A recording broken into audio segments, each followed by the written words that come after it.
Welcome to Better Man. My name is Gabe, and this channel is all about helping young men along the roads of their self-improvement journeys. Today's video is about avoiding the self-improvement masturbation trap. I think I might have put the title as Stop Masturbating to Andrew Tate. And that will be relevant, okay? So let's go ahead and talk about this. In the field of self-improvement, when we want to better ourselves, it's very common to go to YouTube, TikTok, and to consume content related to this, right? So there's so many great resources out there. And, overall, I do like the message that Andrew Tate spreads. And I think that, a lot of young men are seeing the value in a lot of the ideals that he promotes, and they're being really drawn to him. And, there's people like Andrew Tate, Hamza, First Man. There's a lot of these people, and I think what's referred to as the manosphere on YouTube and social media, but there's a lot of men out there who have really put a lot of time and effort into building themselves up and now are sharing it with other people, like I'm trying to do myself. And it's amazing that we have these resources out there that we can consume and take the knowledge and implement and get it better. But here's the self-improvement masturbation trap. A lot of us will consume content like this and we'll hear these things about $1 million deals, getting women, working out, becoming stronger, and it fulfills a sort of desire in us. Like, in a way, we feel like we did it just because we're watching a video where they talk about it. But in reality, we're not doing anything. And that's okay if we're consuming this type of content and it motivates us and it gives us knowledge that we can implement into our own lives.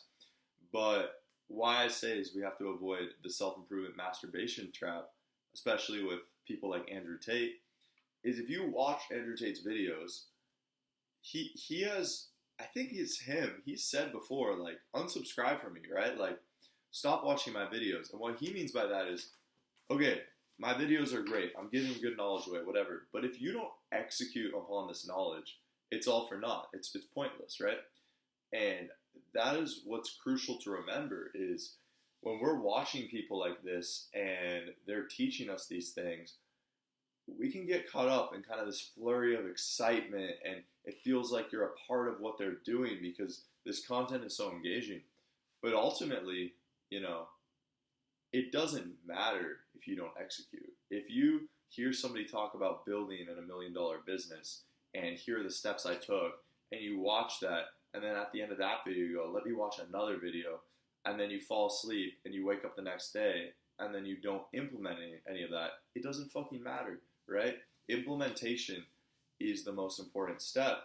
And I think for a lot of us, these types of channels, these types of things, they almost overcomplicate it a little bit for us, right? And I'm not saying that the people like, these people's talking, Andrew Tate, for example, are overcomplicating the message themselves, but a lot of these things are things we know already, right? It's important to have good fitness. If we have a goal, we need to work tirelessly and consistently to achieve it.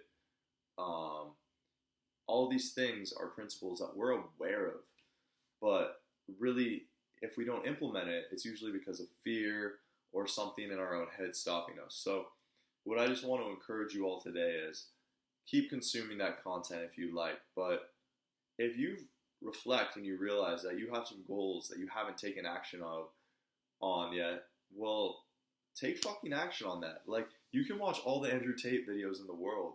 You can watch all the motivational self-improvement videos in the world, and if you never take action, nothing will come out of it.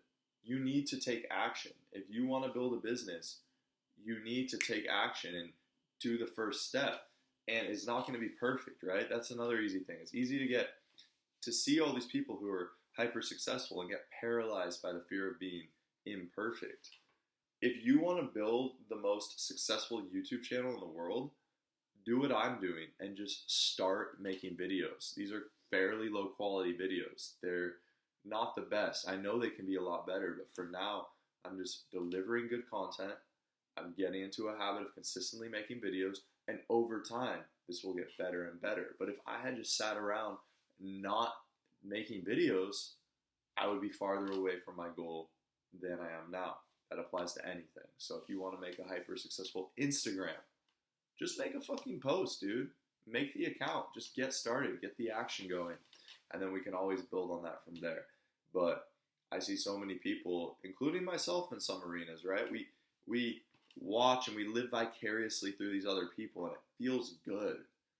But at the same time, if we're not executing in our own lives, then really, what is it other than just some masturbation? We're just feeling good in the moment, living vicariously through others, but it doesn't really impact our own lives. So that's something that I want you all to be very critical of yourselves. I'm not saying to stop watching the content. I find so much value in this type of content, especially if you don't have these other people or these figures with these mindsets in your own life. Well, you find them on the internet, and they becomes a brotherhood of sorts, and you can relate. You can use them to fuel your motivation, and that's what I do. But at the end of the day, if you're staying up till 4 in the morning watching self-improvement videos, and then you're not doing the work you should do on your goals the next day because you're tired from that, are these self-improvement videos really helping you? So just think about that.